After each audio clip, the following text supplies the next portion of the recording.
जहां भारत के पड़ोसी देश म्यांमार में बेहद ही शक्तिशाली भूकंप से धरती कांप उठी। इसका असर थाईलैंड की राजधानी बैंकॉक में भी देखने को मिला। इसकी तीव्रता रिक्टर पैमाने पर 7.7 मापी गई। भारत सरकार ने भी मदद के लिए राहत सामग्री भेजी है। रिपोर्ट देखिए।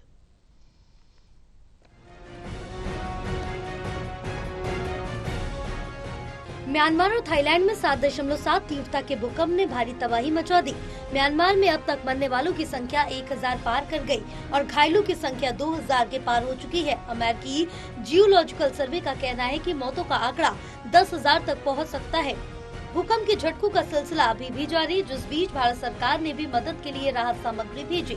शुक्रवार रात 11:56 पर म्यांमार में फिर से 4.2 तीव्रता के झटके महसूस किए गए। नेशनल सेंटर फॉर सिस्मोलॉजी के मुताबिक भूकंप 10 किलोमीटर की गहराई में आया। इस तबाही का अंदाजा इसी से लगाया जा सकता है कि थाईलैंड की राजधानी बैंकॉक में एक 30 मंजिला इमारत गिर गई, जिसमें 43 मजदूर फंस गए। इसके बाद बैंकॉक में इमरजेंसी की घोषणा कर दी गई। इस बीच भारत ने म्यांमार की मदद के लिए ऑपरेशन ब्रह्मा के तहत राहत सामग्री भेजी।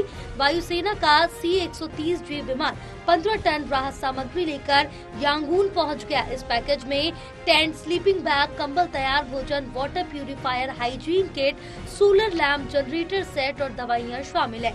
विदेश मंत्री एस जयशंकर ने इस अभियान की जानकारी एक्स पर साझा की। म्यांमार, बैंकॉक और थाईलैंड में जो भूकंप आया था, वहां भारत सरकार ने गाजियाबाद के हिंडन एयरपोर्ट से म्यांमार के लिए राहत सामग्री भेजी है और म्यांमार भारतीय प्लेन पहुंचा। वहां से भारत के IGI एयरपोर्ट पर भारत लौटे भारतीय लोगों ने अपनी आपबीती भी बताई। थाई एयरवेज इसलिए थोड़ा बहुत लेट भी हुआ है, उसने पैसेंजर्स के लिए सोचा और शायद थोड़ी सी फ्लाइट भी लेट करी और बिल्डिंगें वगैरह बहुत गिरी हैं, वहाँ पे बहुत बिल्डिंगें गिरी हैं। अब हम ना रही तो फ्लाइट थी तो हम ये नहीं, बट हमें ट्रैफिक से ही अंदाजा लग गया था कि बहुत बड़ी ट्रेजेडी हुई है वहाँ पे।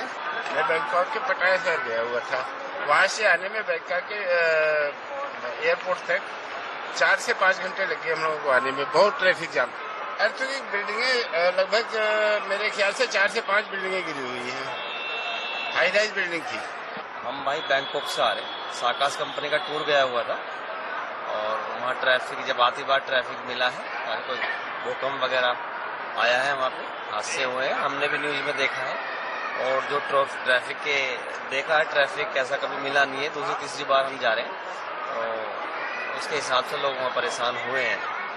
वहाँ अभी तक तो हालत नॉर्मल थे। एयरपोर्ट पे थोड़े घंटे के लिए बंद किया गया था और रास्ते में ट्रैफिक बहुत था। हमें एयरपोर्ट पहुंचने में 3 घंटे लगे, जहाँ हमारा रास्ता था 1 घंटे का। तो अच्छी बात है, भगवान ने सलामत रखे, सबको सही रखा, ज़्यादा नुकसान नहीं हुआ, पर हुआ तो है बाद में लग रहा है कुछ। दिन में लगभग करीब 1 बजे के आसपास जब होटल से हमने चेकआउट किया हॉलीडे से, तो वहाँ अचानक से लोग बाहर आने लगे, सर घूमने लगा कि धूप गर्मी ज़्यादा लगी। पता लगा कि वहाँ बिल्डिंग जो थी वो अप एंड डाउन हुई थी और लोग एकदम घबराए हुए थे कि जो वहाँ के हॉस्पिटल थे सभी लोग बाहर आ चुके थे वहाँ पे, और लोग बड़े परेशान थे और बस ये हो रहा था कि बस अब किस तरह रुके और लोग घर जाए अपने वहाँ। म्यांमार में इस विनाशकारी भूकंप से हालात बेहद गंभीर है। विशेषज्ञों का कहना है कि भूकंप के झटके महीनों तक आ सकते हैं, जिससे खतरा अभी टला नहीं है। भारत समेत कई देश राहत कार्यों में जुटे हैं, लेकिन मलबे में फंसे लोगों को बचाना अब भी एक बड़ी चुनौती बना हुआ है। इसी बीच देश के प्रधानमंत्री नरेंद्र मोदी ने भूकंप की वजह से दोनों देशों के हुए जानमाल के नुकसान पर चिंता जताई। पीएम मोदी ने एक्स पर लिखा, म्यांमार और थाईलैंड में भूकंप के बाद की स्थिति से चिंतित हूँ, सभी की सुरक्षा और भलाई के लिए प्रार्थना करता हूँ।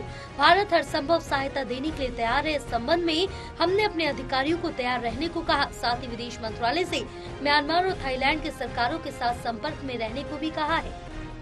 National desk report, total news.